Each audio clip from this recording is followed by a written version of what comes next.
The second thing that he said to me is every time I design for a new client, I learn something completely new.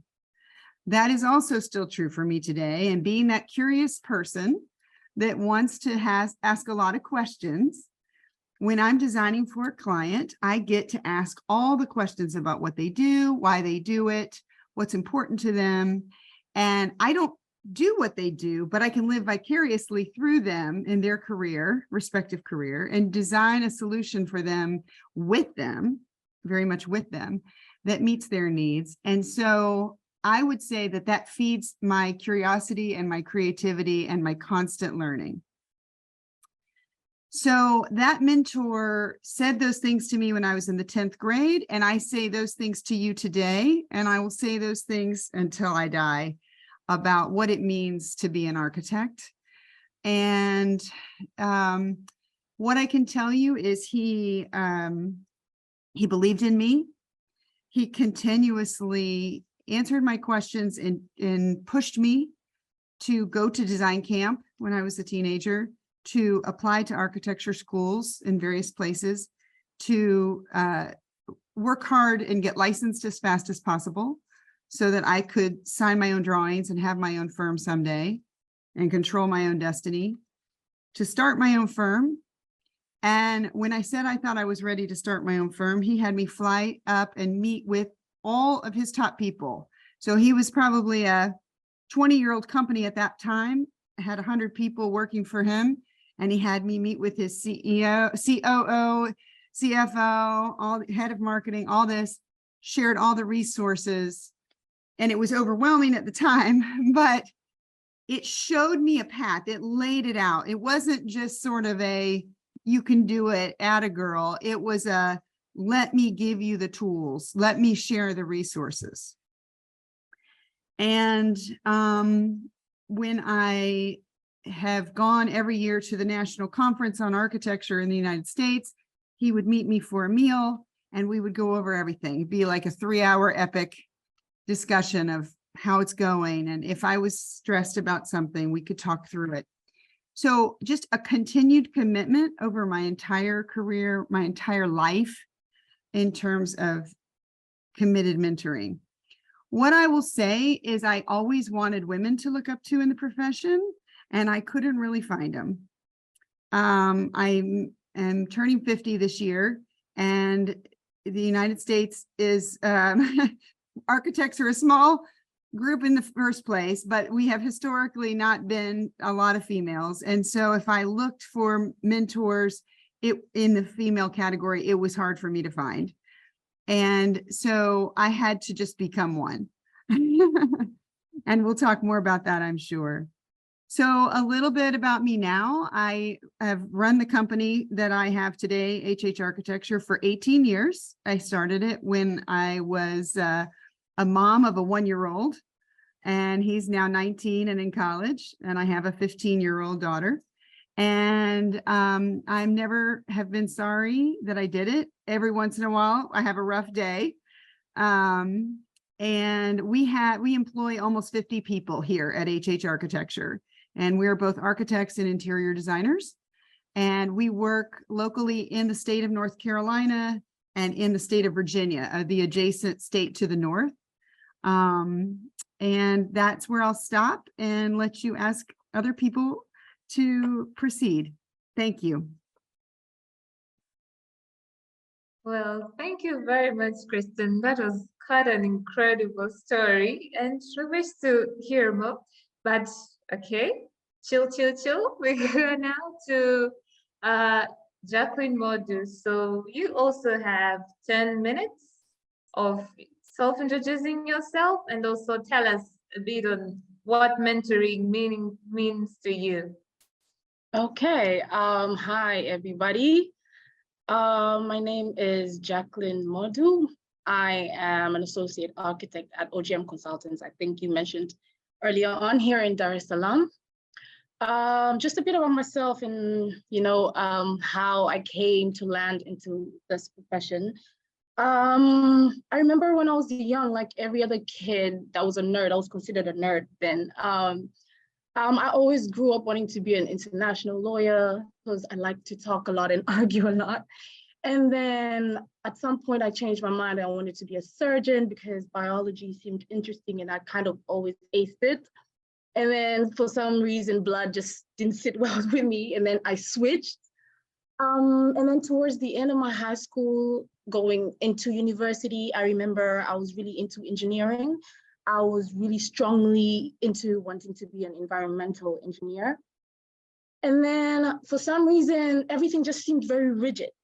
Like how I am and how I saw my future, being an engineer seemed quite rigid. No offense to the engineers here at all. But eventually, architecture kind of sat well with me. It gave you space to be the nerd you wanted to be, but it also gave you the space to be creative. You know, it's a balance between science and art and all of that. So I kind of just fell in love with it and decided to pursue it. I began my degree here in Dar at RV. I did it for a year, but then decided I'm Tanzanian, I've been here. I grew up in Kenya, came here, and I decided, you know what, I need more exposure. So I decided to actually switch and move to South Africa. And it turned out to be a great fit. You know, I got exposed to a lot of different things and different cultures and all that. I did my bachelor and master's there, worked there for a little and moved back home. Home sweet home. Yeah, nothing like being at home. So just a quick one in terms of what mentoring means to me. Mentoring to me means support. It means answers. It means motivation. And it means guidance. And I believe everyone needs all of that for them to push forward at ease with whatever they're pursuing. I consider myself lucky because I've had the opportunity to have my mentors really, really close to me in my life with regards to the construction industry. My father is an architect, one of my biggest inspirations in life. And my mother is an engineer and a doctor as well. Really inspiring woman. I look up to her. She's a queen. So I'm really grateful that I got to experience that. Observing their lifestyle, the discipline and the passion for their careers has always truly motivated and shaped who I am today. Outside of that, I've come across a variety of amazing human beings from South Africa, here, Kenya, who've either shown me what I wouldn't want to experience, and that also in itself is an important lesson, and also come across people who've shown me what I would really love to aspire to attain. And to be quite honest, it has always been the other gender in this industry that have kind of played the huge role. Like Kristen just said, finding women in the construction industries to look up to, especially here, it's quite limited. I mean, we only have Zaha Hadid, who's one of the most, biggest international superstars in architecture, but then everybody else is kind of a man. So it has kind of always been difficult finding women to look up to, but the few that I meet, and so far, Kristen, I'm quite inspired by your story already. So you're actually just entered into the category of mentor, inspirational woman in the industry. And actually that is why I'm actually thrilled for platforms like this. So I'm really, really grateful for people like Victoria and the team for creating platforms like this. I wish in my time, I could have the opportunity to be mentored by women. So I am always so at ease and happy to put myself forward to mentor other young ladies in the industry. I think for now, that's it. Well, thank you very much, Jackie. So to the mentees who are in TAWAH, you shouldn't get this opportunity for granted because we're mentored by fellow women, and what else could we pray for? We're the lucky generations, I could say. So thank you very much for that introduction, Kristen and Jackie. Well, so we have Anita too, but it feels like she will join us in a bit.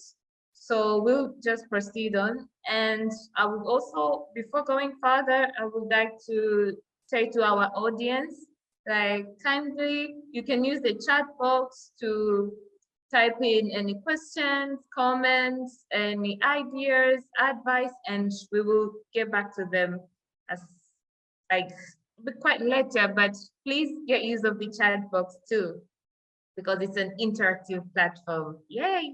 So now we are going to, we have heard these quite amazing stories from Kristen. She had a mentor since she was young. That's quite impressive. And also Jackie too. I liked her. She knew, like, she had this energy, and she also wanted to fight like a lawyer. So that's nice.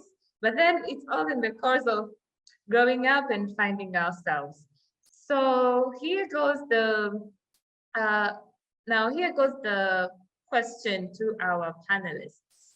So we have heard your quite interesting stories, like doing architecture now, and you're also in construction fields, but we know you're doing more than that. Like Kristen, you're into international fellowship, community organizing, and also Jackie, I like the way she uses her term, fitness enthusiast.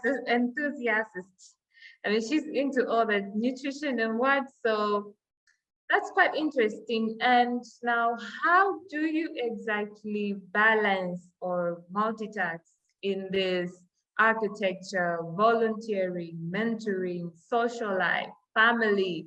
So how exactly do you navigate from there? Now, we'll start with Kristen, and then we'll go to Jackie. So Kristen, welcome. Thank you. Well, I would say that over the course of my career, balance is not always achieved. It would be absolutely untruthful for me to sit here and tell you that my life has always been balanced. That is not true. When I started the firm from nothing, my life was pretty bonkers.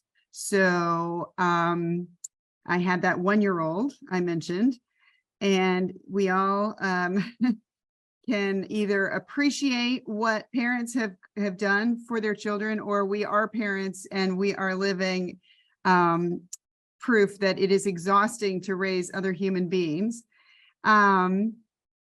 And I also, my husband at the time was working full-time, long hours for a construction company and getting his executive MBA on the weekend.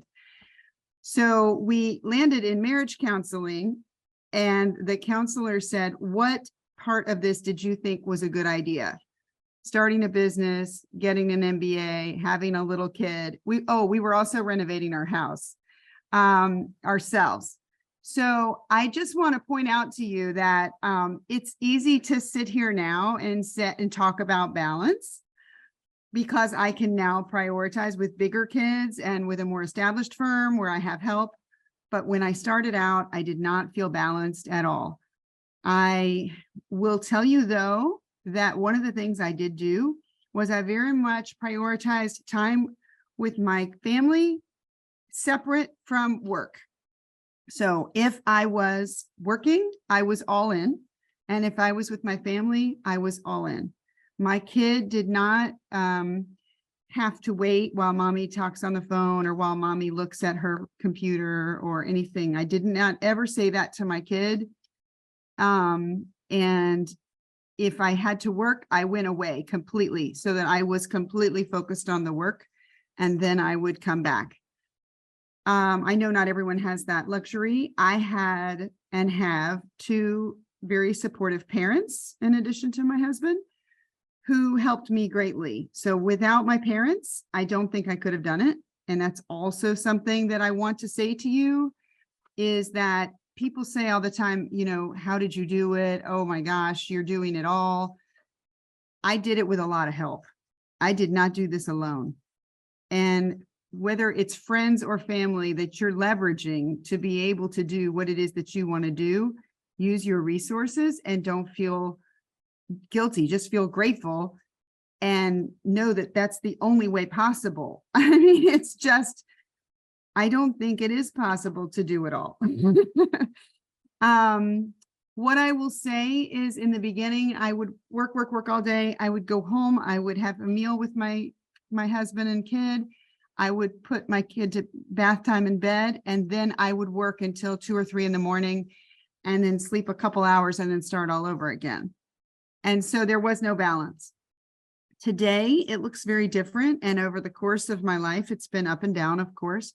Today, what I can tell you is that I prioritize at least 7 hours of sleep, period. And no matter what, and that I go for runs or walks with my dogs. And I feel guilty if I don't take the dogs for a walk. So it's not like what I'm doing for me, it's what I'm doing for them, but I get the health benefit of it. And then I have a personal trainer, and I try to keep my appointment with her so that I can lift some weights and get out of my head a little bit. And I will talk more maybe later, but I delegate a lot and I let a lot go now that I used to not do. And I have a story about that when it's appropriate, but I pretty much have learned through, not because I'm smart and I had this higher moment. I was dragged kicking and screaming, you know, white knuckles, trying to hold on to everything and couldn't, and learned that it's better to let go. So that's what balance looks like today, is that I have to focus on, you know, really whatever it is that I'm doing, I have to be all into that and not distracted and not dismissive of what's right in front of me. And I have to prioritize my physical health now because I'm getting a little bit older, and that's so critical. And then I also tried to really make time for friends. You know, I got together with a dear friend for breakfast this morning, and she was kind to get up very early and have breakfast with me because I had this at 9, and she said, I'll meet you at 7. And so a dear friend, a time with a dear friend is the best medicine I could ever hope for. And she's an architect too. So anyway, I'll pause there. Thank you. Yeah, that was quite interesting. Thank you very much. So now we go to Jackie. How do you get the balance? You have architecture, you have fitness, you have everything, family. There's quite a lot. Okay. It is. Firstly, just to point out, as we all know, architecture is one of the most demanding experiences. I call it an experience, to be quite honest. It's not a career, it's an experience to go through. From the university days where you're pulling all-nighters for portfolio submissions while tackling other modules, while trying to balance the university social activities.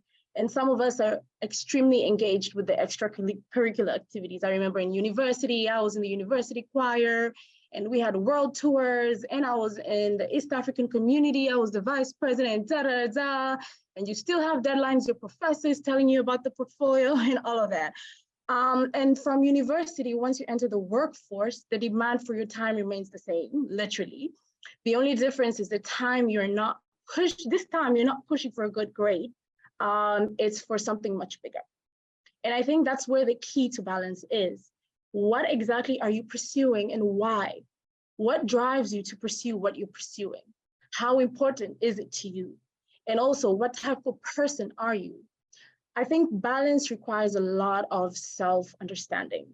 And once you're aware of what your passion is, then the sacrifices become easier because they're worth it to you.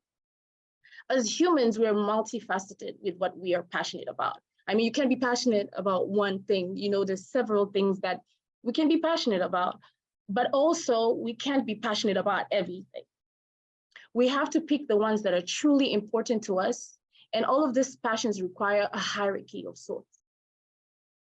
And once that's established, then it is easier to balance how you schedule your life. Secondly, I like to set short-term goals while still having the bigger picture intact. Juggling many big things at the same time can be strenuous, really. Like you can burn out. So I always like to set short-term goals and attack my schedules like that. It can be short-term goals, maybe a daily goal, you know, like you wake up, this is my goal today, and you try to achieve that. Or it can be a weekly goal. You can set a goal, you know, this is my goal this week, and you try and achieve that and move towards the bigger goal step by step. So you just break it so that nothing is overwhelming. But like I think like Kristen said, balance is superficial almost, but you take it one step at a time. I mean, that's how I like to look at it. I think I'll also speak more on some of my experiences as we go forward, but I think that's what I have so far when it comes to balance. Yay, thank you very much, Jackie, from the balance and understanding yourself. That's quite nice. So, okay, hooray, Anita is here and we will take a bit of the recap. Welcome, Anita. So here, you're quite mute and mute. So we'll give Anita time to introduce herself and tell us like what mentoring means to her. And also she'll give us a bit quite of how does she get the balance between architecture, family, and a lot of things going on her. So welcome, Anita. Thank you, Winnie. Hello, everyone. My name is Anita. I think you all may have gone through my bio, so I'm not going to say too much about myself. Other than that, I'm both an architect and a landscape architect. Been practicing for quite a number of years. For me, mentoring is very important. And I say this because I started my career at a time when there were I could say there are almost no women architects in Tanzania, very, very, very few. And so my mentors, I lacked the female aspect of mentoring. But I think that you never stop having a mentor. Even now, after all these years, there are people that I work with that I use as sounding board. So for me, a mentor is a sounding board, someone who can hold your hand, can kick your backside if need be, and can be like your professional and your personal guide in this journey, because I think any profession is a journey. Once you finish school, that's it. Just like life is a journey. So definitely mentoring is very, very important. And I am really pleased that there's this program, and I hope that the younger people going forward will be mentors to other people as they continue with their professions. Yay. Thank you very much. But also, we would like you to say a bit on how do you balance your architecture life, your family life, in the course of multitasking? There's no perfect balance. I can tell you that. I think it's almost like a sine wave, and trying to find a good enough middle ground. There will be bad days and bad times, and there will be good days and good times. The key is to find what works for you as an individual. There is no single answer that cuts across the board for everybody. And I think it's very important, in order to find balance, it's very important to find time for yourself, to know yourself, as Jackie said earlier, know who you are and know what your triggers are and avoid them, one. And two, also know what helps you to relax and do that as much as possible. What is good for you physically, mentally, and emotionally, and finding people who help you with that. So for me, for me, hobbies are very good. For me, reading, gardening are things that help to calm me and, just get me over those little bumps. And also people, I have, if you are able to make meaningful relationships with people that you can engage with, that's really, really important. People, both within the profession and outside of it, I think you need a good mix of both. People who understand where you're coming from a professional point of view, and also people that you can just talk to, have a good time with.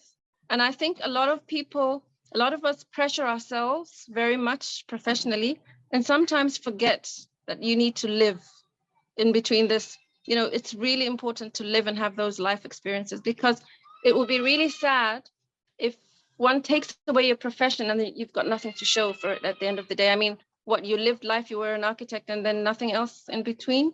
So that's really, really important to be able to live life, and family life is different for everyone. So again, there's no one answer fits all. But I think in terms of your relationships, it's very important to have people in your life who can hold you up, whether it's a life partner, whether it's your parents, your siblings, whoever, your extended family, your friends. But I think the people who are in your intimate circle need to be people who can hold you up, who can be there for the difficult times. Well, thank you very much, Anita. And dear audience, I hope we're taking these are worth taking advices and ideas, and getting to learn from others' experience. It's quite nice. I don't know what else we could ask for. And so as of now, like, we have talked about the balance, and we're like, there's no point that there is the balance, the fine line. You just need to understand yourself, as from Jackie said. You need to have your people support, as from Kristen, like, had also husband, family, like taking care of her, helping her with the kids and stuff like that. So we also need people, because we are in the world and we're surrounded by people too. And in one way or another, what you're going through, you're not alone. So just go out there, do other things too, and find something that would uplift your spirit. And after that, you go back to your things. So after that, we'll come to the concept of planning and organizing. And in this, Kristen is going to take us through it. So welcome very much, Kristen. The concept of multitasking versus planning and organizing. How does it sound to you, or how does it work with you? Welcome. Thank you. I would say that I think that multitasking has become a bit of a negative term, because if we're doing too many things at one time, we're probably not doing a good job at any of them. However, I do think women in general are much better at handling a whole lot of different things at one time. And I think this just comes naturally to us. I don't think that we think too much about it. We just do it. And I am constantly amazed at my ability to have a lot of balls in the air. Sometimes they all come crashing down and I say, well, that was too many. But there are times in a day when I am dealing with, I'll just pick a day this week, where I have an unprecedented number of presentations that we're getting ready to make. We had one this week. I have one Monday morning. I have one Monday night. I have two on Tuesday, and I have one on Wednesday. It's funny to me how all of a sudden everything needs to happen in the same 3 days or 4 days back to back. And then there'll be months of, seemingly sort of status quo. So it's kind of these perfect storms. And so I'm checking in with a lot of different people to try to make sure that they are all tracking on the progress of the presentations. And of course, you know how it goes. We're waiting for an answer here from somebody about the cost, and we're looking over here to see if the engineer has gotten an answer about, is this going to work? And we're over here looking, and so it's a lot of checking in with folks. And I readily accept that my day is going to be a little bit fractured, and that's not for everybody. And I'm okay with it. I move pretty quickly from one thing to the next. And that keeps life interesting. Sometimes it feels chaotic, but in general, I'm good with it. What I do have to do in terms of organization and planning is I do have to take a step back frequently and say, what is important here? I had a professor in college, an architect, who said, think about what you want to say and say that. And it was said so slowly and so thoughtfully. And I can get going real fast. I can talk fast, I can run around fast and all that. And sometimes not only do I need to think about what I want to say and say that, I also apply that to think about what is important and focus on that. Period. And I'm not saying that I do that well every day, but the practice of taking a pause, what is important here? What is my agenda? I do ask that of myself. What is my agenda? Am I doing this for a self-serving reason? Am I pushing because of my own ego? Or is this truly a benefit for all? We do a lot of public work, a lot of community work, and it is important that all the voices are heard. It is important that this be for the greater good.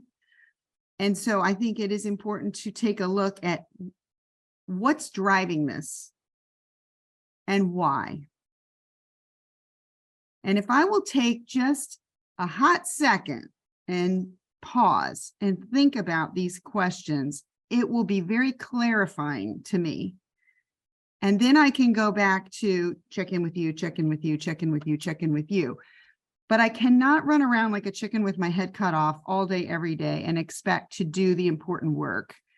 I have to have moments, typically in the morning, typically before my day starts, where I think about what is really important and why, and what am I going to do about it? And then periodically, quarterly, monthly, and on an annual basis to sit down and really write out my goals, really write out who I am, what I'm for, what I'm doing here on this planet, why. I like to do those moments of reflection. I don't think they have to take forever and a day, but I do think I have to write them down. And sometimes I don't have it pinned up right now, but sometimes I will actually have it pinned up, on paper at my desk, in my car. I've done sticky notes in my car, like, remember, this is what's important, that type of thing, because I kind of need that like on my forehead, and it works for me to be reminded to see it and to say, oh, right, this is what's important, or this is what I'm trying to do.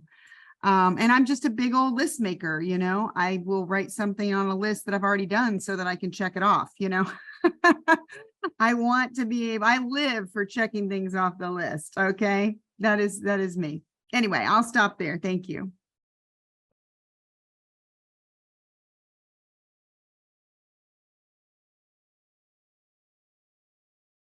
Oh, sorry, I was a bit mute.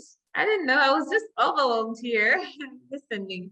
So thank you very much, Kristen. And we've got quite a big point there. Noticing what's important and start with it. Then everything will just follow. And the sticky notes part, yes, just write down what you need to accomplish. And thank you very much for that concept of planning and organizing yourself. And that also quite brings us into something else. Okay, we're in the middle of, okay, now I won't take multitasking as a negative thing, because I think I was in that group of taking it as a negative thing. And so now we're in the multitasking gift or talent, I would say, I would name it. Now, we know like our brains, when you pump it too much, when you just fasten it too much, there comes a time it reaches like a saturation point where it's like stop. And now that's where the pause that you were saying comes, right? So now we'll come to like, how do we exactly nurture our mental health in the course of doing all of this, being jumping up and down, attending anywhere, everywhere. So our mental health too is quite probably on the line. And it's the gearing force of everything that we do, from our health, from our performance. And now Jacqueline Modu will take us through the mental health care. How exactly do we navigate from there? So welcome, Jackie. As I would like to call her the fitness enthusiast. Yeah, I am a bit of a gym freak. Okay. With regards to mental wellness, I personally think your mental health should be one of the most, or your top priorities, because you perform at your best when your mental health is on the good side. Taking your mental health for granted is a guaranteed highway to a burnout, no lie. So my advice is to always have your mental health as your top most priority. And in the climate that we live in today, in the industry that we work in, we are sure to bump into so many triggers and stress givers. So our mental health has to be on the stable side for us to cope with the day-to-day. I mean, if you're not mentally stable, as the contractor will do something and you flip out, and as a woman, you look crazy out there. So it's always important to, especially being a woman, to always keep the balance. So through my personal experience, some of the ways I try to maintain my mental health is through the following. Firstly, I love being clear about my boundaries, my time from the job. I always make sure that my client or customer understands that I am not a robot or a paid butler. I am available at certain times and I will deliver in a certain format. I know in our culture, especially here in Tanzania, and a lot of the projects we get have no respect for time. It's not a priority. And sometimes we get clients with crazy deadlines. I mean, you don't even know what to do sometimes. And they always seem to pour at the same time. Like Kristen said, like it's raining all of a sudden, and then you have long spurs of just silence where you're like, okay, what am I gonna do with my time? And then all of a sudden it's a mess. But it is always important to always deliver. At the end of the day, we have to deliver because we are professionals.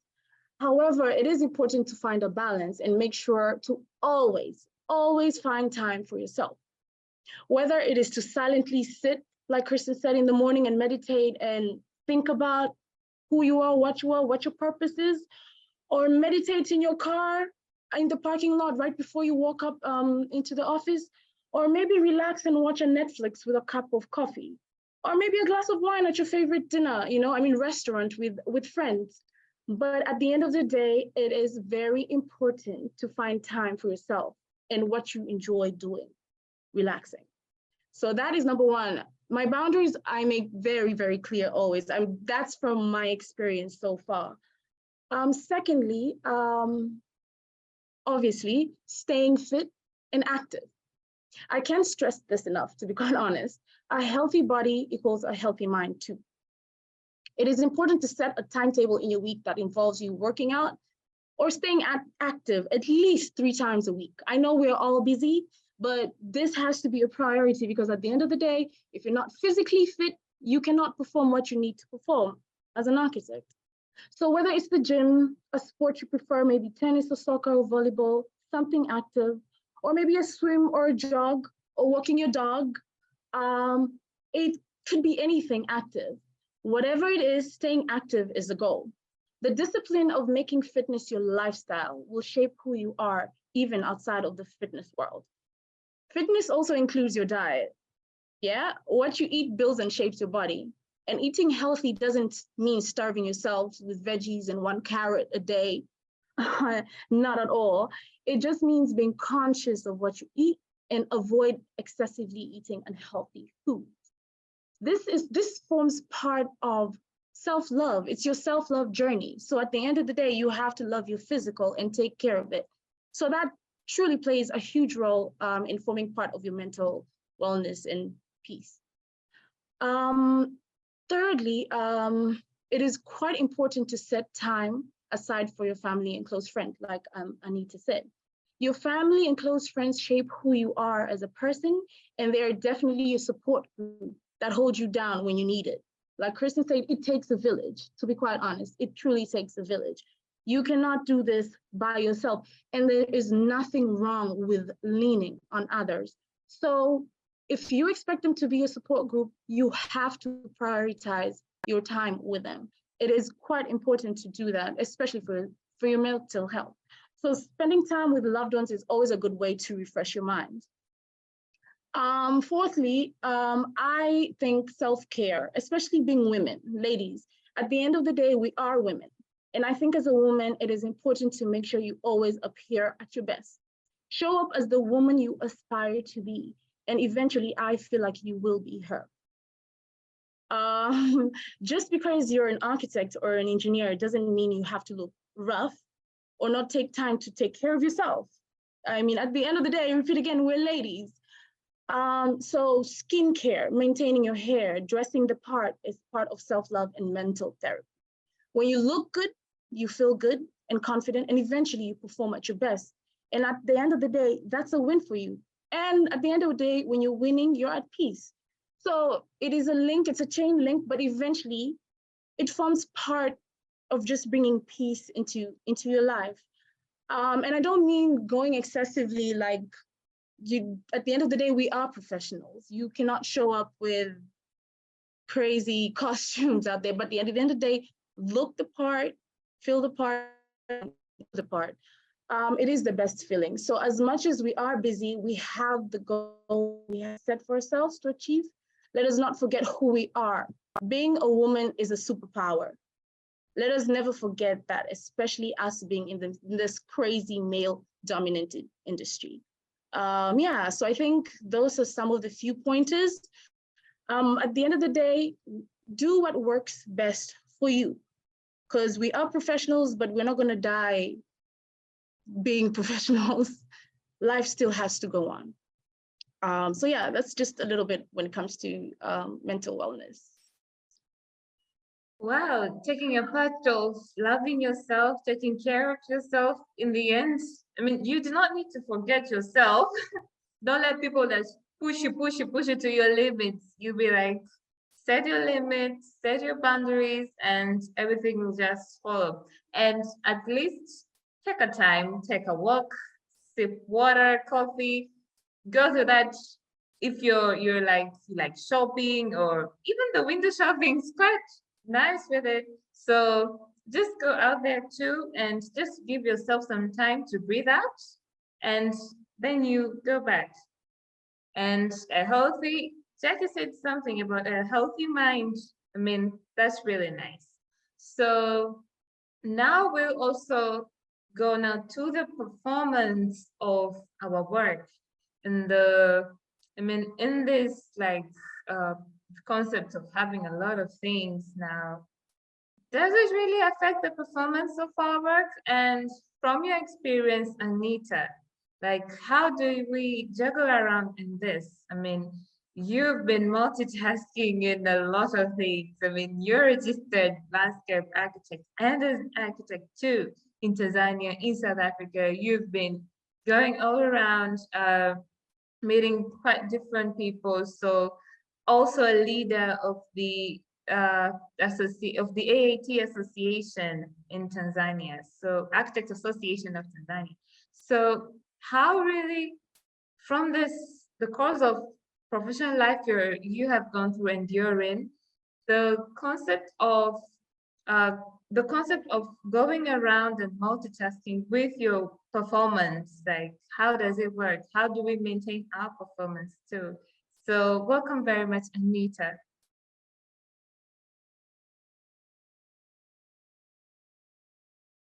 Sorry, you're on mute. You're still on mute. Sorry about that. I agree with Kristen that, you know, multitasking, I think sometimes it's been given too much, and it adds to a lot of pressure that people feel, especially people who are entering the profession now. You don't have to do everything. I think it's really important to be able to pace yourself and do the things that you're able to do well. Again, it comes back to what Kristen talked about earlier, how you plan your time, and then also how you plan your time work-wise. What is important is very, very important to have at the back of your mind, that this is what is important. So in these multiple number of tasks that one has to do, which one is the most important to get done first? And then also, life is a cycle. So nothing, yes, some things happen all at once. You have multiple presentations in a week, but that doesn't necessarily mean that you are also having to have a meeting at the same time. That is when you need to prioritize and say, well, I can't do this now because. Don't procrastinate. That is a killer, but definitely be on top of the ball and say, well, who can stand in for me? Because multitasking, I think, is also a means or a way for it to be successful. You need to collaborate with other people. So you have 5 different tasks. They're all happening within an hour. You can't be in 5 different places in an hour, but you can use your networks. So there I would say your network is your net worth. Who can you call? Can I call Jackie to say, Jackie, can you stand in for me at this meeting? Your colleagues at work. Those are the people who will help you with your multitasking and making sure that you're performing at your best. And also know when I'm out. If you're feeling that you're going to burn out, we go back to Jackie. How do you balance your mental and physical wellness? And also then again, how do you balance your family life?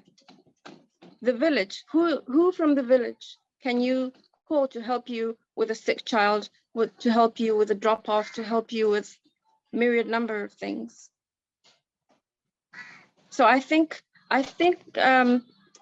what a lot of the young professionals are experiencing is a lot of pressure, which is normal, but you also need to know that that's just part of life, and the coping mechanisms are what will help you perform well, multitask, and get things done. So which early on, you need to really figure out, how are you going to cope?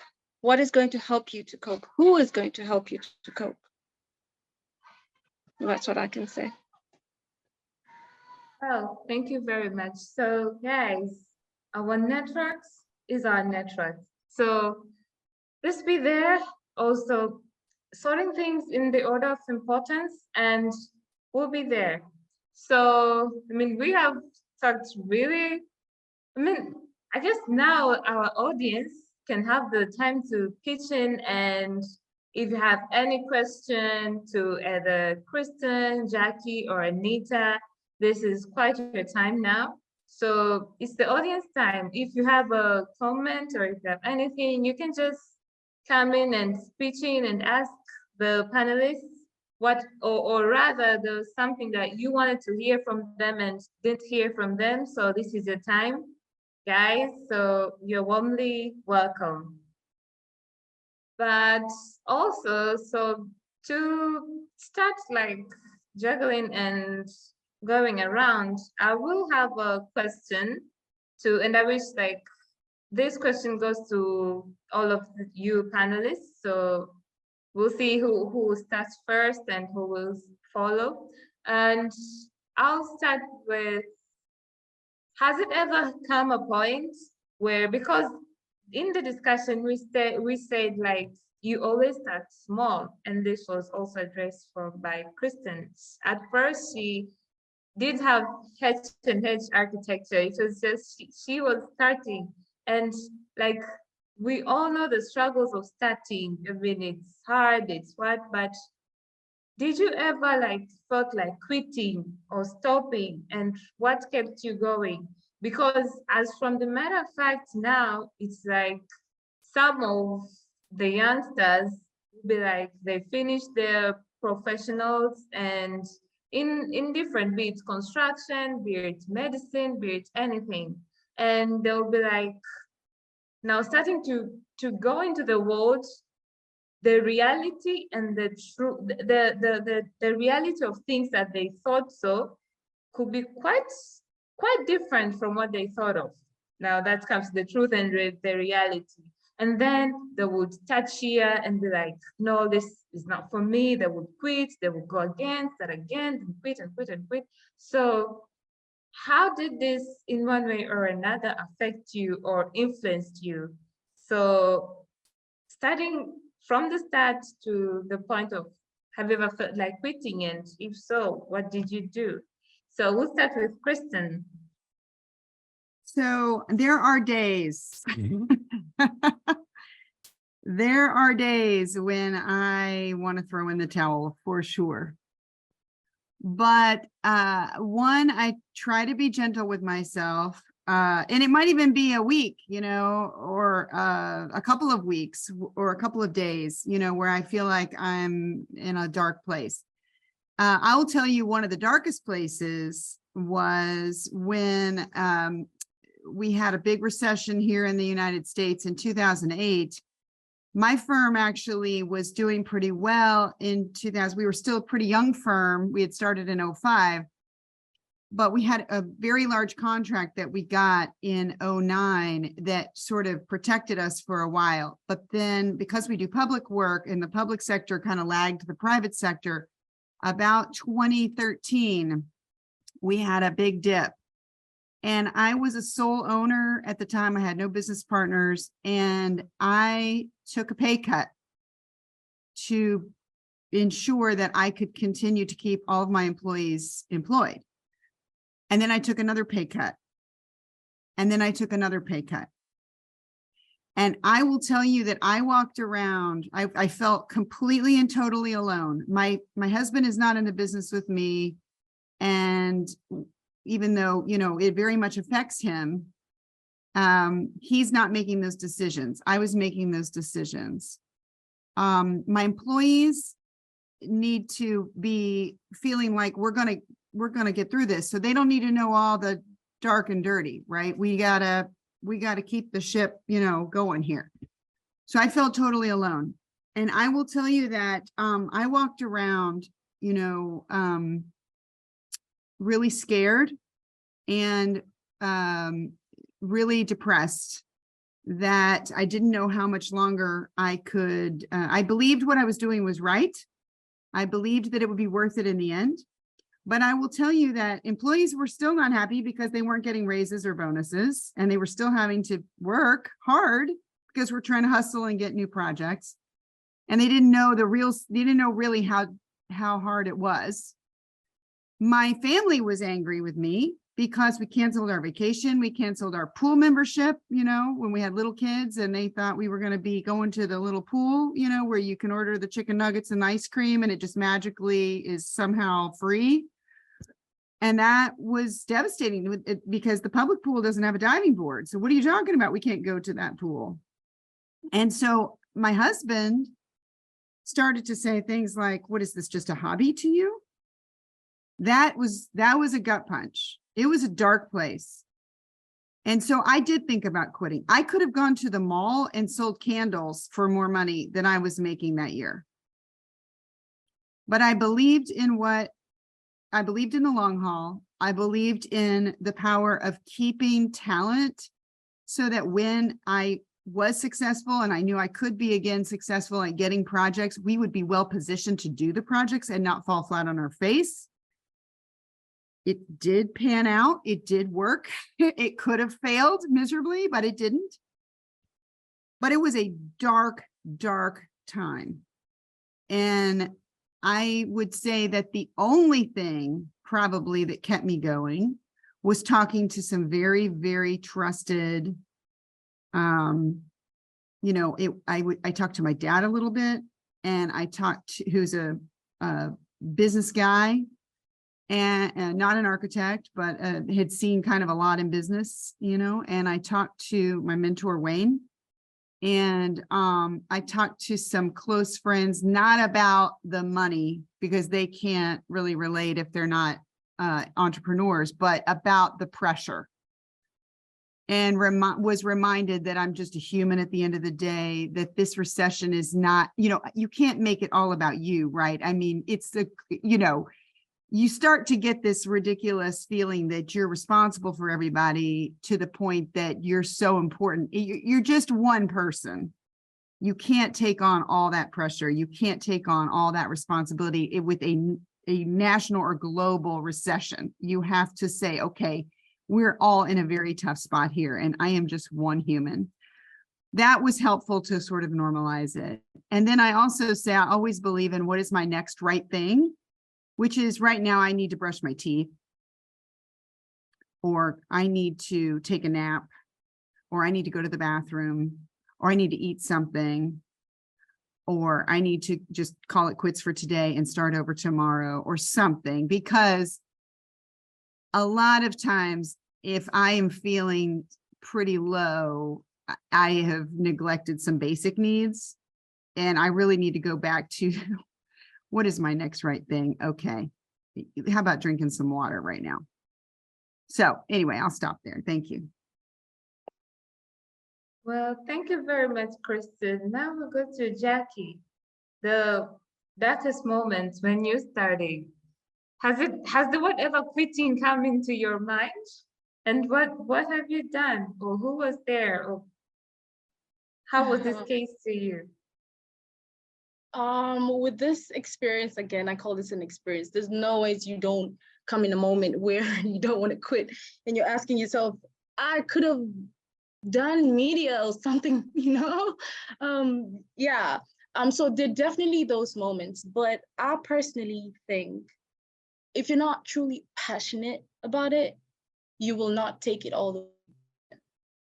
I think the tough times are usually, you hold on to it in the tough times because you're truly and honestly passionate about it.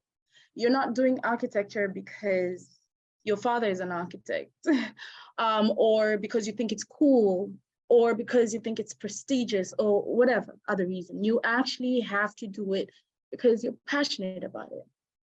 It's not, I don't think it's an easy experience, to be quite honest. And for me personally, I think that's it. Without the passion, and obviously without the support group, I know I would not be able to reach where I've reached without my family, especially in those low moments.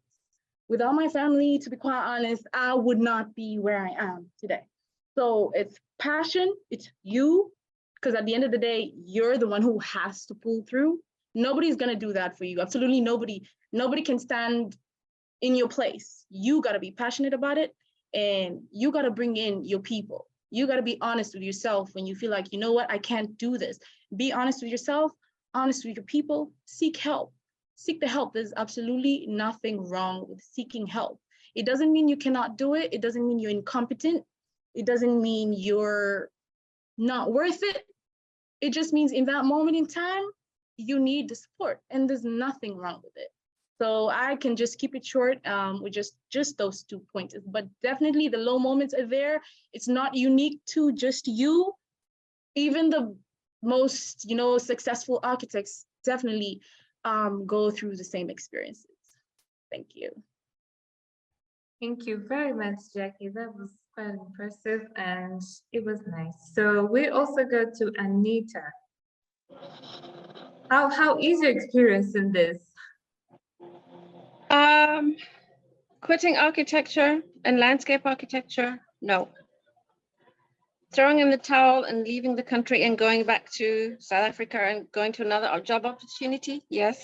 I had thought about it, but then I got back to, why did I come back here?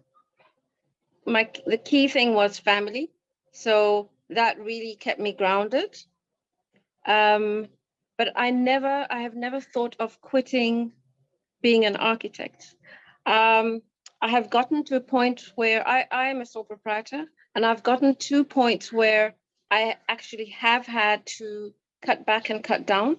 And that was a very difficult decision, but that was an unavoidable decision based on situations beyond my control, current situations within the country, and then there was COVID, and then there was no work. So you come to a point where you have to let people go. And that is not easy. I can tell you that. Very, very difficult to do. But it focuses you, those difficult times, when they say what doesn't kill you makes you stronger, those difficult times help sometimes to sharpen your mind, especially when you have people who you can talk to, who can help you and think objectively, because when you're in desperate times, sometimes you can't think very objectively. So the people who guide you will be able to think objectively and ask you questions in different ways and talk to you in different ways than the ways that you've been talking to yourself and maybe bringing yourself down. So what I ended up doing was shifting and working in a slightly different way and being a consultant rather than having a sole proprietorship that was running fully at that time. So quitting, no, but changing the way you do things, yes. And I think we all will experience, you guys will experience things in life, and nobody can tell you when and where and how, but I think you need to be able to make the decision, you know, once you have that passion that I want to be an architect, then what do you need to do to stay doing what you're doing? And it doesn't have to be, you don't have to be working in a firm, owning a firm.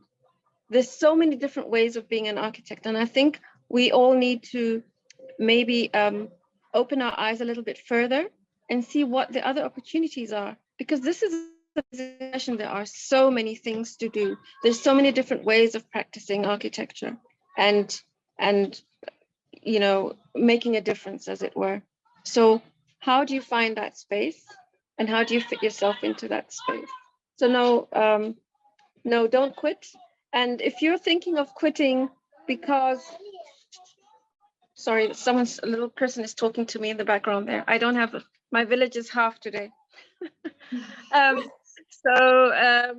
If you're thinking of quitting, because I think a lot of young people now, probably different from when we were starting out in the profession, you have so many pressures of social media and the internet, and this false narrative of Anita is living this amazing life just because she posts pretty pictures on Instagram. You have to hang in there, and your time will come. Life is a journey. Yeah. You didn't start out being an architect. You started out being a little kindergartner, and you've grown through time, and you are now graduated and starting out in the profession. 5 years from now, you'll be in a completely different place. And I think when we're wanting to quit, we don't think about the possibilities of tomorrow. I think it's really important to have hope and be hopeful and be positive that tomorrow will be a better day.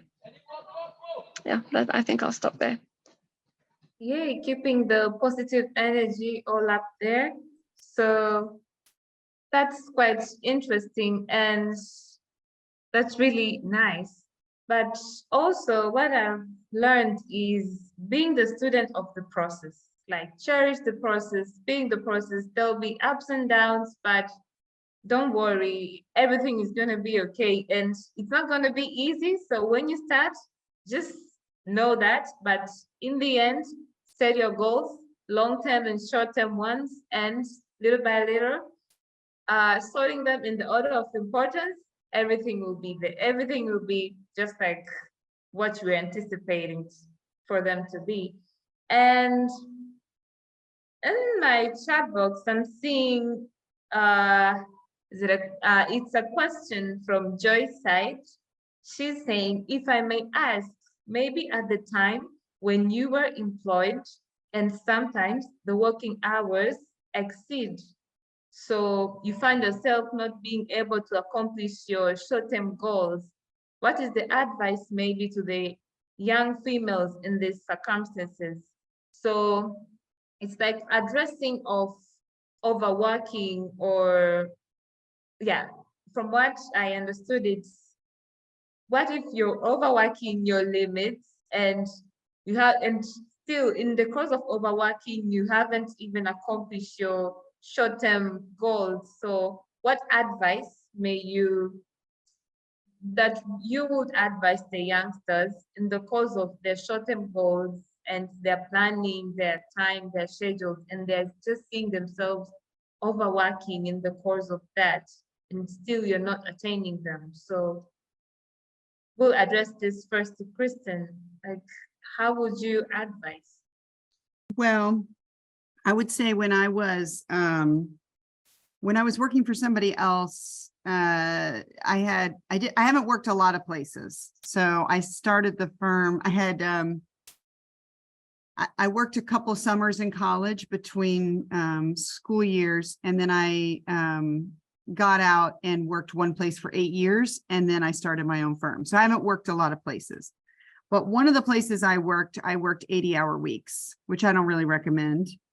Wouldn't do that now. But it was a different time, and I'm a Gen Xer, you know. Anyway, what I can say is that at the time I was still in school. So, you know, like Jacqueline mentioned, I was used to the ridiculousness of long hours and whatever. I was young. I was learning. I was drinking in a lot. And it was a short-term gig. So I was kind of all in, and I knew that I didn't worry about burnout because I knew it was not forever. It was a summer. And so I said to myself, I can do this for this amount of time. If I were the firm that I worked for 8 years before starting my own firm, I did work some periods of intensity, but nothing like that, and nothing like that for any sustained period. So there would be a deadline, we'd be all in for a month or something like that, and then things would kind of go back to a more sustained pace. I would say that it would be important for me to look at how long is it for? Do I see an end in sight? What am I getting out of it? Am I learning a lot? Is this something that will help me in the long run that I'm excited about? Or does this just feel like never ending and kind of a dead end? Do I feel appreciated in my contribution, or do I just feel like I'm being kind of put upon? And is it a season, or is it something like more like a culture? So I think it depends on some factors that may not be apparent right away, but look for trends, notice for how long, question motives. Why am I doing this? What am I getting out of it? Is it worth it to me in the long run? Should I write it out a little bit or whatever? But is it feeling like it's going to go on forever? Or also, I might be stealing your thunder, Jacqueline, but if I could ask the people that are giving me the volume of work, I'd like to respectfully try to work in some boundaries, or like I'd like to respectfully let you know that I have some other commitments, and speak up for yourself and say, you know, I'm going to have to leave, you know, at these times, or I'm going to be unavailable on Tuesday nights and Thursday nights, or I need to, and not feeling the need to explain. Let's be real clear about this. So I don't know if anybody likes the movie Mary Poppins, but I'm talking about the old one with Julie Andrews. She says, let me make one thing perfectly clear. I never explain anything. And I do not feel the need to explain to everybody that I need to go home and feed my family, or that I need to pick my kid up at soccer, or that I want to take a yoga class and I'm prioritizing myself today, or whatever. I do not need to explain that to you. So if I can simply say, I have a prior commitment, I will need to leave today at 6, and I'll be happy to jump back on this in the morning or whatever. And I think that I can do that successfully, and still, not saying there aren't going to be deadlines, not saying there aren't going to be hard times. Can I manage? Can I set some boundaries, honor some boundaries, and I will be respected for it? Then I probably can write it out. If I feel abused or used, then probably time to move on. I don't know the situation exactly, but those are my thoughts.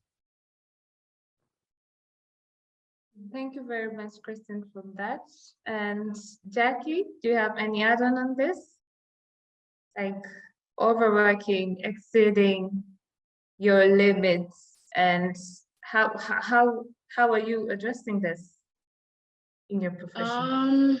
To be quite honest, I think Kirsten kind of touched on to a lot of the key factors.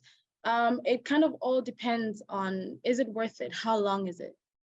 And to be quite honest, something my father really taught me is never get married to your goals or your ideas. As an architect, never get married to your design, you know?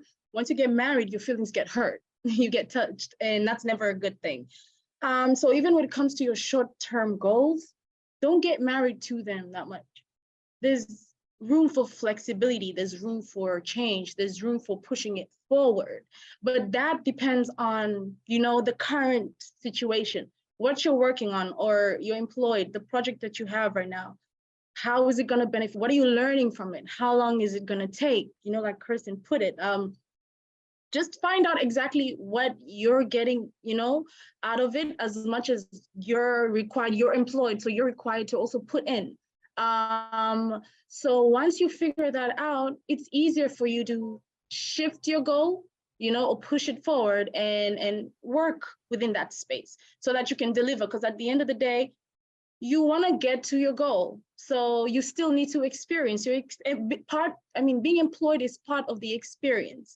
I don't think Anita or Kristen would have been where they are if they didn't even have the little, you know, experience that they got from being employed. So yeah, it's mostly a balance and learning how to be flexible and shifting it. Well, thank you very much, Jackie. Now we'll pass the mic to Anita if she has anything to add on this question. Yeah, just a little bit.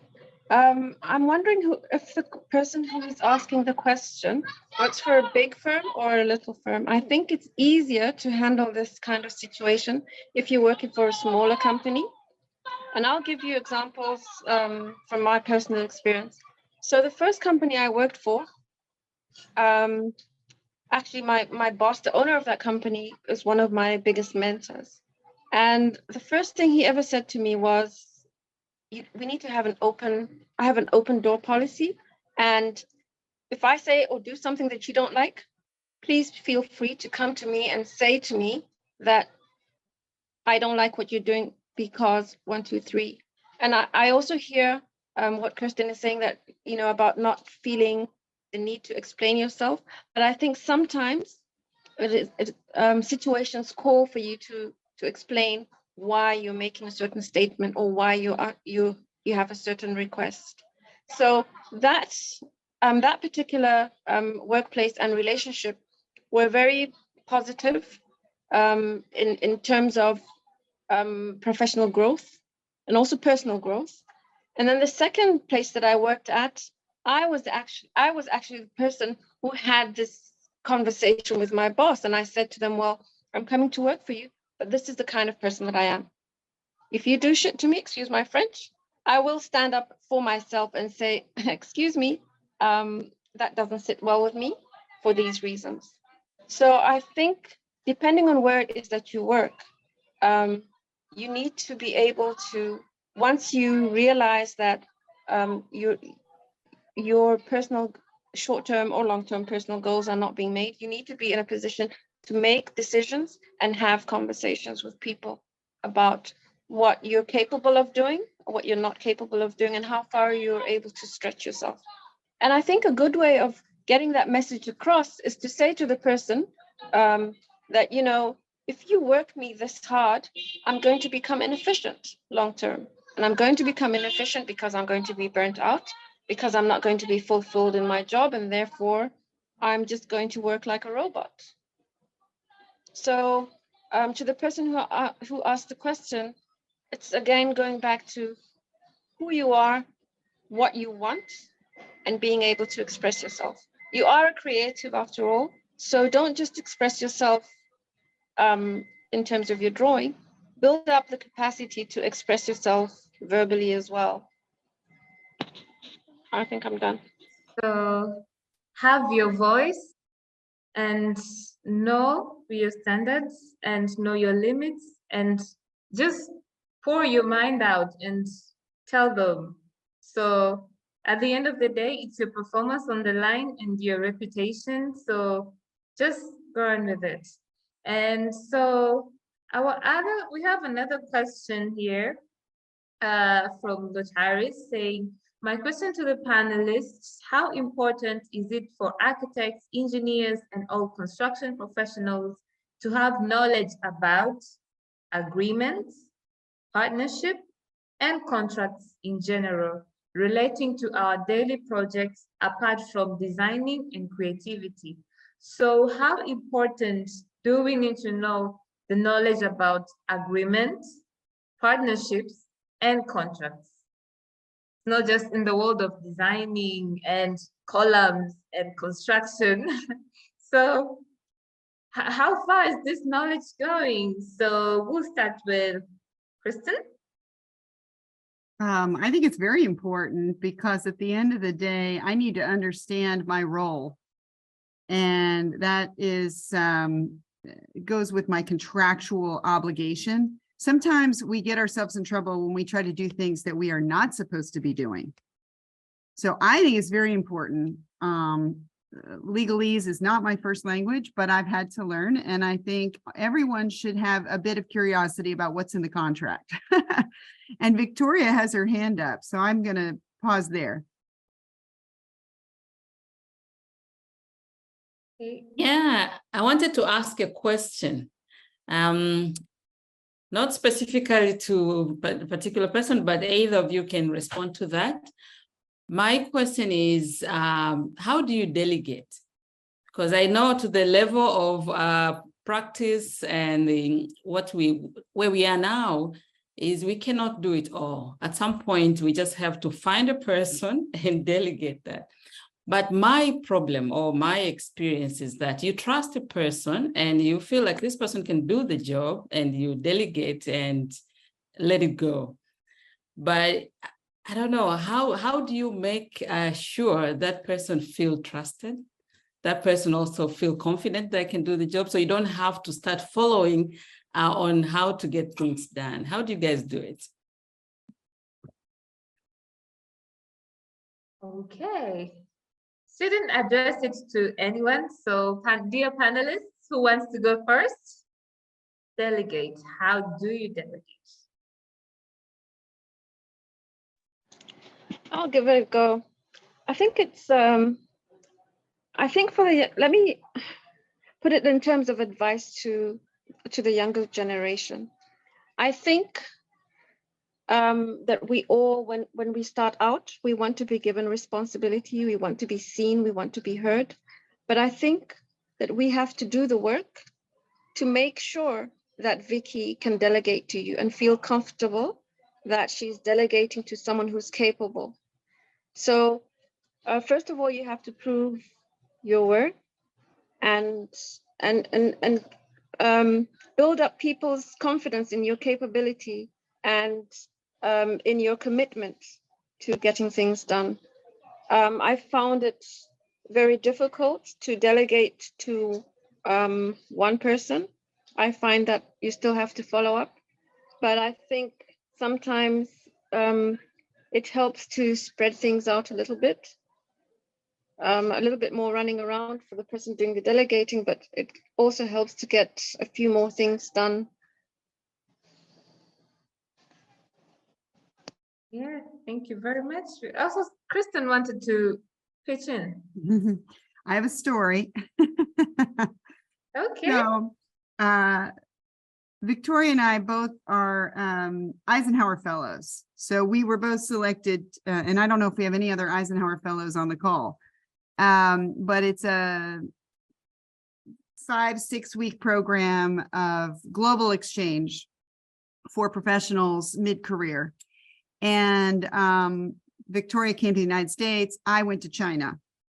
And we each have lots of stories, I'm sure, about this. But I was the sole owner of my firm in 2016 when I was selected to become an Eisenhower Fellow and go to China. I had a business partner way back in the beginning, and I had bought that partner out, and I was pretty sure that I just wanted to be a sole owner forever because it's just easier. I can make all the decisions, right? But as we've already kind of discussed, you get to a limit of how much you can actually take on. And I'm getting ready to go to China for 5 weeks. And then I'm going to tack on an extra week afterwards to go to Japan on vacation. And I'm leaving my company for 6 weeks. And I am told by my IT department that I will not log into the server from China. Will not do it. It will put the firm at risk. You may not do this. You may not check your email. You may not log onto the server. And we recommend you don't access any of your personal accounts while you're over there. You need to create a separate email and you need to completely disconnect from the firm digitally, and you need to go. And also Eisenhower Fellowships very much wants you, they've invested in you as this global participant, global leader, and they want you to plug in while you're there. They don't want you working and, you know, being distracted. So I am not going to sit here and tell you that I thought this was like a wonderful idea. I was terrified. The control freak in me just came out. But I, kicking and screaming, hired a person to monitor my email. Okay. And I told all my clients, I'm going away for 5 weeks, 6 weeks, and I'm going to be completely unavailable to you. Now, I'll tell you that we had just been hired to do the biggest project, 230,000 square feet of lab and office, $117 million by our biggest, most longstanding client. We've just been hired. And he said to me, the client said to me, you cannot go to China right now. You can't go. What do you do when your biggest client says no? I said, I gotta go. I gotta go. You wrote me a letter of recommendation. I gotta go. And he said, you can put it off a year. And oh, it was so hard, y'all. I mean, I can say now, like, oh, I told him no. I was ripped in half. I was like sick to my stomach at my core.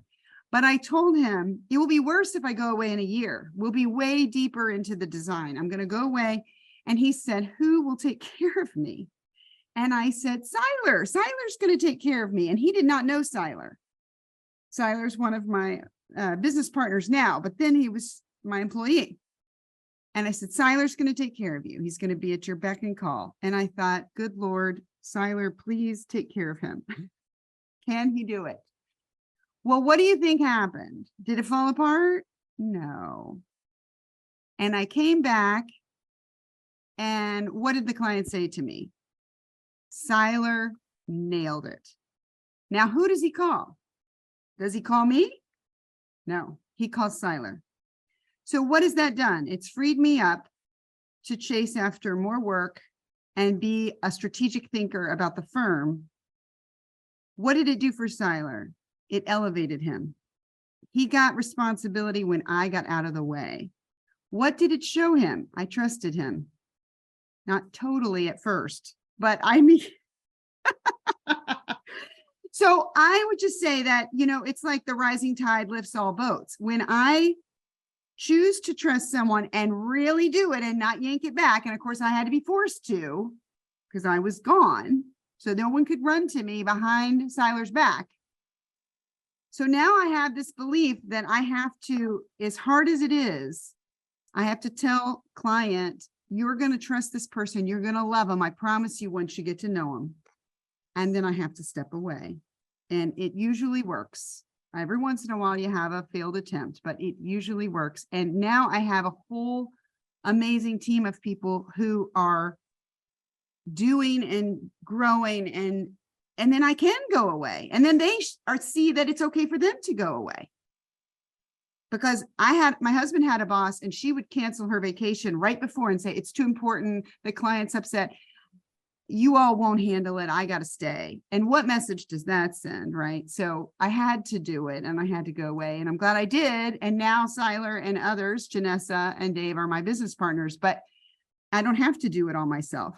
So. Wow, that's quite a story. So before I pitch in, our panelists, do you have anything else to pitch in? And the delegation part? No. So what I have learned, this is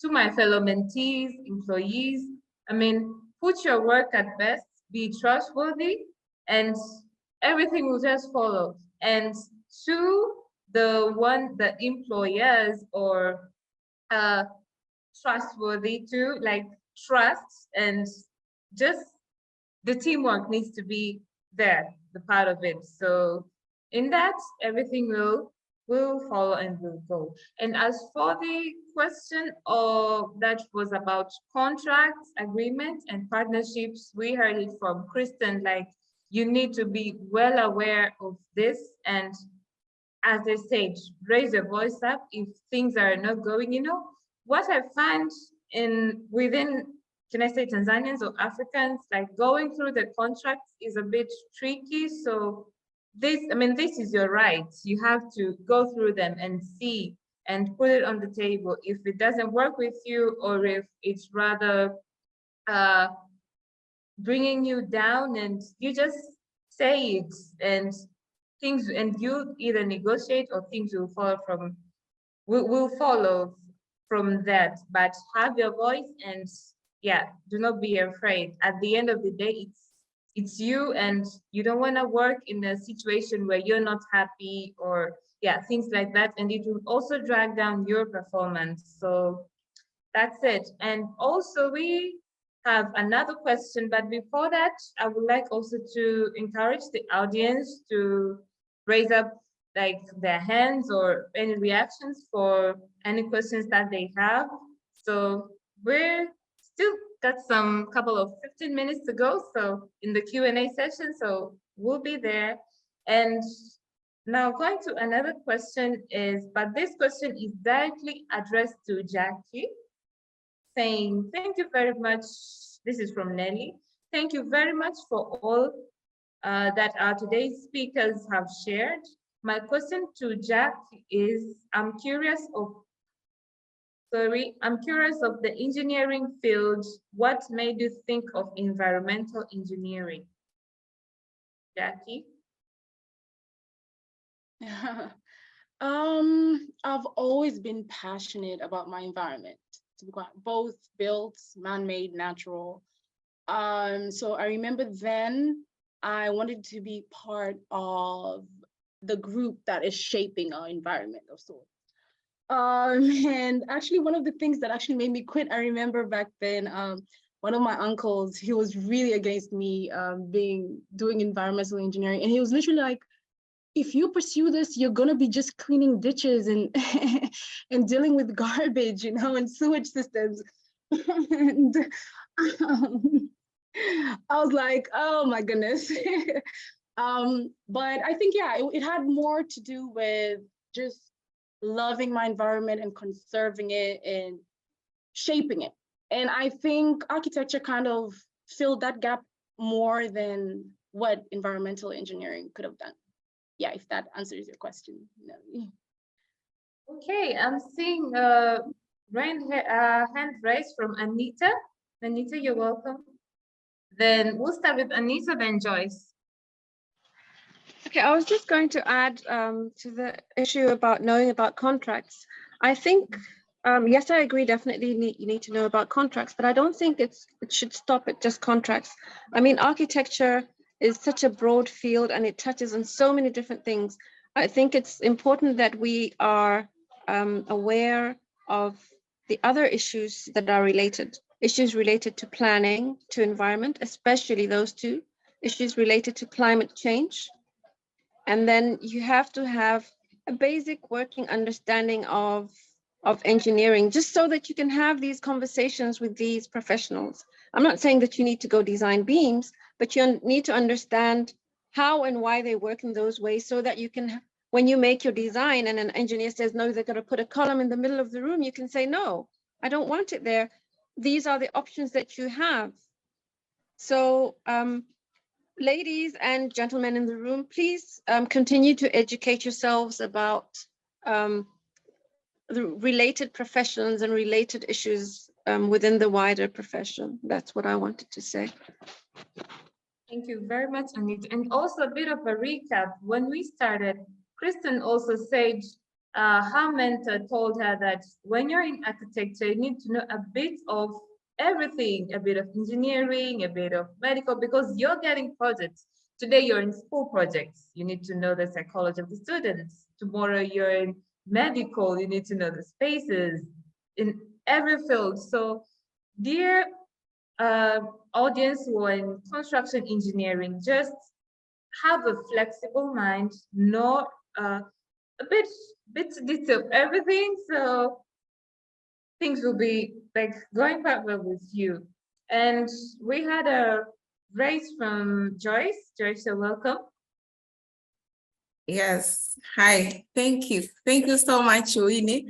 I would like to give an explanation on the question that I asked before, because most of we young professionals, we do have excuse on by saying like, I have so many hours at work, I can't work on this. We don't get ourselves on extra activities. So with this multitasking, career balance and multitasking, I would I would like to dedicate these questions to you speakers, because you have experience in the construction industry and you have done so many things and you still succeeded them.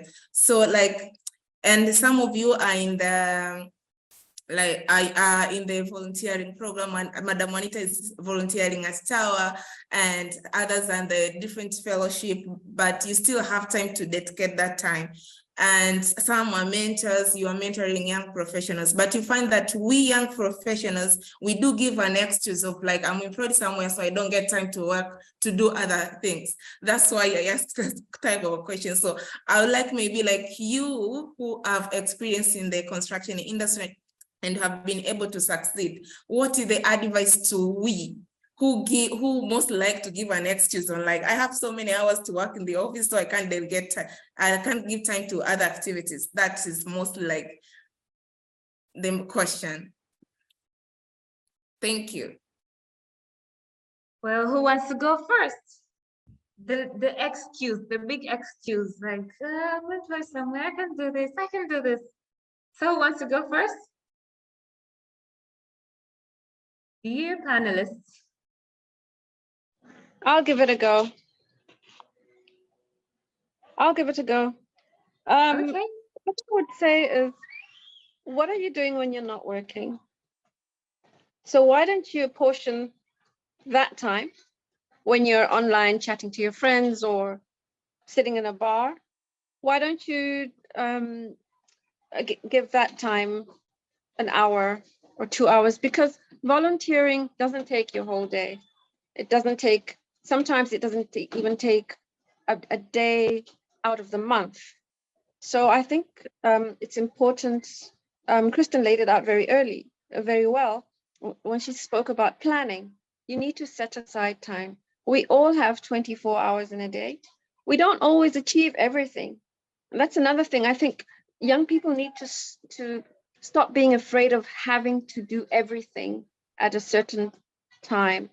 Plan your time, and it's okay if you don't get all the 10 things that were on your list, just as long as you get the important ones done.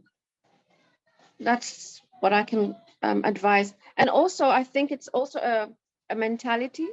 If you make the decision that I'm going to spend an hour going to the gym every week, and I'm going to spend an hour helping people every week, then you should make that commitment. So it's mindset and commitment. And sometimes the commitment doesn't work. For example, I was late to this meeting today because I got carried away by something else, but I was committed to it. So I eventually did join. So yeah, we're not perfect, but if you make the efforts, then I think it makes a difference, and you will find that it gives you a very good level of satisfaction as well. So find what works for you, what satisfies you. I think if you choose the things that satisfy you, that make you happy, you will find that it's easier to actually commit to doing them rather than the things that you don't like to do. Well, thank you very much, Anita. And you have also reminded me from the commitment part. I mean, in everything that you do, it started as an habit, grows into a routine, and now it grows also like you should maintain the discipline of doing it. And things will keep on moving on. And okay, so now we'll have like a chance of 2 more questions. And before we call it our day, we have another question here from Nora. She starts by saying, thank you, panelists and our host. It has been a nice dialogue. How do you develop your competitive niche to stay relevant in your respective professions? So how exactly do you develop that competitive niche, like being a competitor and staying relevant in your respective professions? And this, can we address it to Jackie? How I'd like to tackle this question. For me, I think I get my biggest drive from trying to prove a point, especially with me being a woman in a male-dominated industry. I like a challenge, to be quite honest, and I like raising to the occasion. So that kind of is one of my biggest drives. And to date, it has also kind of helped me, you know, compete with my peers in what I'm doing. The other comes from passion. I will completely just stick to passion. Stay passionate with what you're doing. And to be quite honest, it stops being a competition. It just becomes a lifestyle, really. You stop looking at it as a competition, it just becomes a lifestyle. And when you put in the work, what comes to you and what is yours will be yours. As long as you're in the work, show up. That's actually what I can say about this. I don't have too much to say about that one. Well, thank you very much, Jackie. And Kristen, do you have anything to say about this? How are you still on your competitive game and being relevant? Great question. I think, well, we started, I started my career focused on community work, and I think there will always be a need for community work. I think that it's important that people doing community work are engaging the community.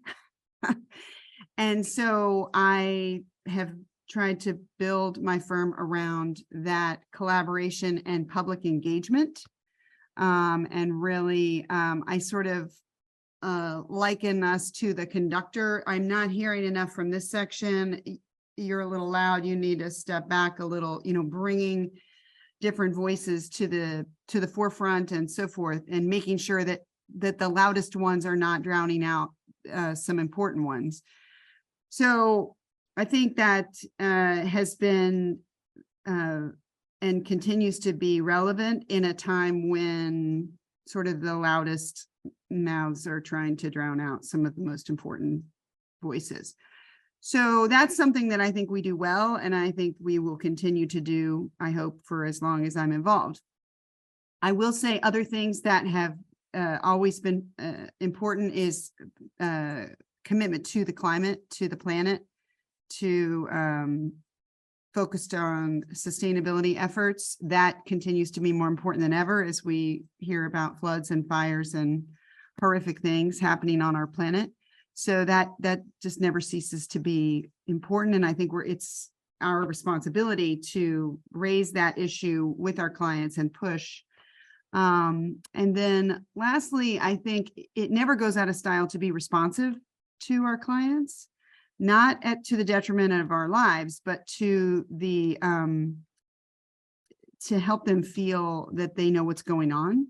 And so I very much try to be a good communicator and encourage my folks to be.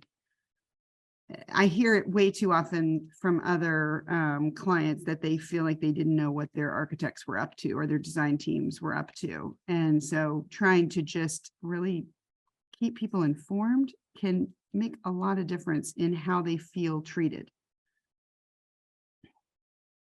Well, thank you very much. And now we also, from our comment section, from Dr. Mia Dukuli, that's my favorite line. We all have 24 hours. Plan your day, do whatever you decide. Thank you very much, Dr. Mia. Guys, we all have 24 hours, so use it wisely, plan your day, and also do not forget yourself. Have your me time too. And also, I think this question now will round up the Q&A session for us. It's from Nkami Ferdinand, and she says, thank you very much for the good ideas. Since we are talking about balance, how can we as women balance our characters and attitudes towards work and family? Character and attitude now. Our careers are mostly filled with men, and we tend to cope with their working abilities and characters. And the switch to being feminine, nurturing, loving, and kind to our family can be very difficult. So how do we get through it being sweet and sour at the same time? So we all have the feminine character inside us, but in construction, I mean, they're men too, and sometimes they act tough a bit. Sorry for the men who might be joining in, but how do we exactly balance that character and attitudes towards that?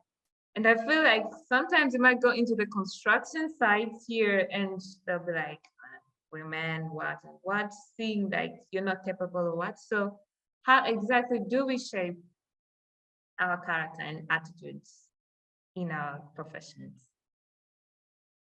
Okay, so the last question, guys. Who wants to go up? Dear panelists?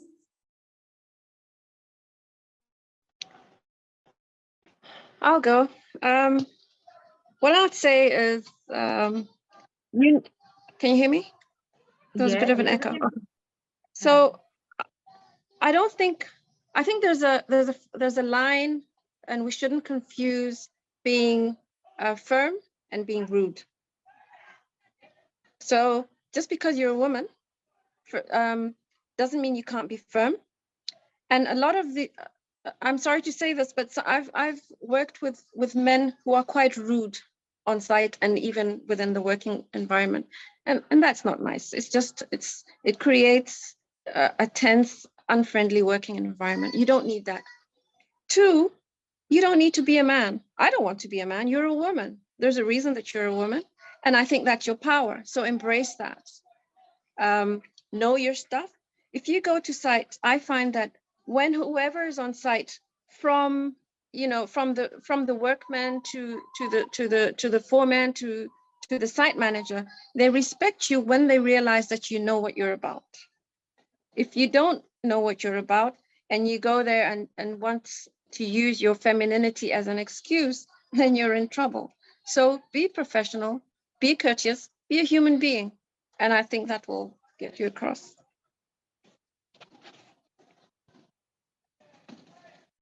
Ditto. Thank you very much. Kristen, do you want to go? Okay, and I must say this was quite an impressive dialogue, and I really enjoyed hosting it. And to wind up, I'll go to finish up my comment section saying thank you from Nora Casey. Thank you very much for your responses. And Dr. Mia says, just be yourself. You cannot change the fact that you are women and maybe a mother. Show that you can do the job and you can hit it all. Thank you very much, Nora and Dr. Mia. And also Casey, what we feed grows. So never stop learning and growing. Thank you all for joining today, sharing my LinkedIn here. Thank you very much.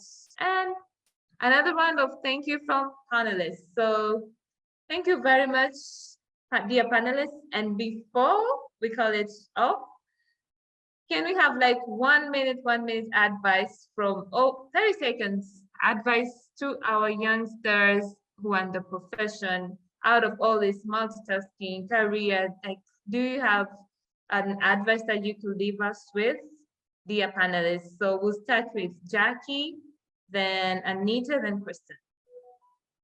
Just to keep it short, I'll just say keep pushing, keep going, stay passionate, stay true to your goals, focus on what's important to you, strive for excellence, work hard, set clear boundaries, ask the questions, seek the help, and the rest is up to God. Thank you. Thank you. Anita. I would say hang in there and find your place. I think we all have a place within this vast space that is architecture and the built environment. So the key, I think, is to find what your place is in it and what your power is within this space. But really don't give up. Tomorrow is a new day, and you never know what the future holds. So hang in there. Thank you. Now we go to Kristen. Yes, I put in the chat, never stop learning, never stop growing. I think this is a long haul. This is a vast field. And I think that I cannot ever stop learning and growing, or what's the point?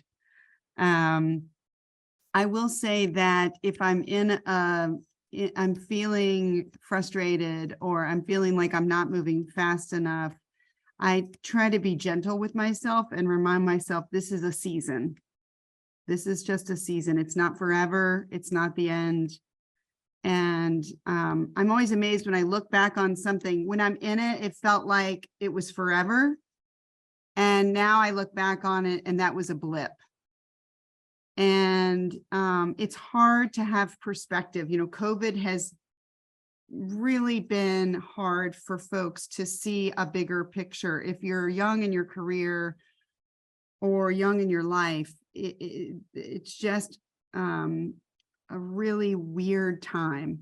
And so just giving myself permission to say, this is a season, this is not forever. I'm going to keep learning, I'm going to keep growing, and what I feed grows. If I want to get better at this, then I'm going to work on that.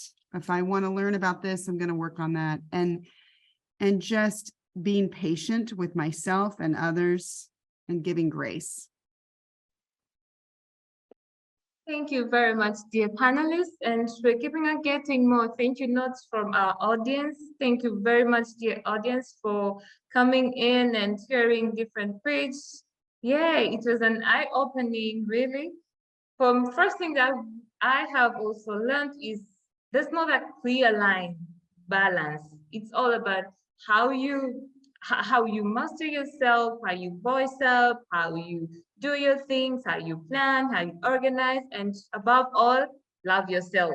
Be kind to yourself. I mean, among us, one could be asked, name for me three people that you love the most in the world. Who will take a time and start saying me? So put yourself first and everything will also follow too.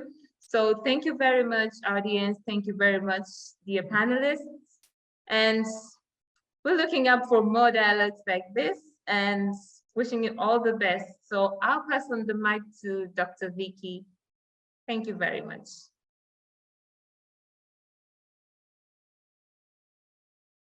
Thank you, Winnie. Thank you so very much for hosting this dialogue today. And I do believe that you have inspired so many young graduate architects and mentees to take this challenge as well and continue to host different dialogues that are coming. So thank you so much, Winnie. To our speakers, thank you so very much. I personally know all our speakers today. Jackie was one of the mentors since we started this program in 2019. And in the first cohort, Jackie was nominated one of the best mentors of the year. And she's now mentoring another person.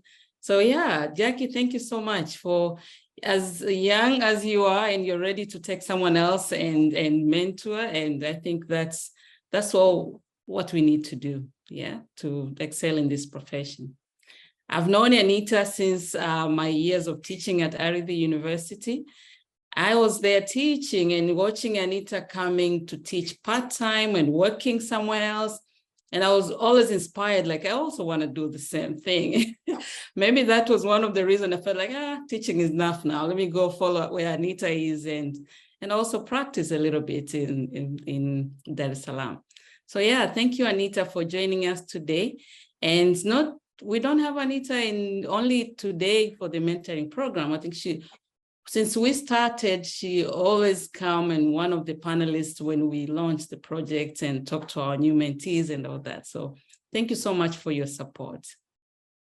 And Christine, as mentioned, we've known each other since 2016 through the Eisenhower Fellowship Program. And I think at that year, we were just the two of us who were architects in 2016 in that program. And since then, for me, we became friends. I follow you on all your social media. I see what you're doing and I'm very much inspired with all the work that you're doing out there. So this is one of the reasons we propose, like, we want these 3 panelists to be here today because you're doing a lot and you inspire all of us. So I'm pretty sure all our mentees today and participants have been inspired with your stories. And yeah, for sharing it with us. We're looking up to you guys as our role models, and we hope to do better than this. So maybe to wrap up, all I wanted to say, I cannot say much from what you guys already said. You've said a lot, and we had a lot to learn today. But all I can say is let's just continue to support one another. Let's lift each other's up, and we will get there. Thank you so much for logging in and joining our dialogue today. Thank you. We'll see you guys next time, maybe in September. That's when we'll have another dialogue. Thank you. Thank you so much. Thank you and have a good one. Yeah, one more thing. Sorry about that. We can take a group picture, I forgot. So we can turn on our cameras and put our big and good smile. So I'll take a screenshot of my screen here, and then we'll share a group photo. Okay, you guys ready? Hey. Waiting for a few more turning on their cameras. This is going to be a good picture. Imagine a screen filled up with women, architects, engineers. Smile. I'll take another one. Smile. Hey. One last one before we close. Thank you. Thank you guys so much. We'll see you guys again. Thank you. Thank you very much, Vicky. Thank you to the panelists and everyone. See you. Thank you. Bye-bye. Bye.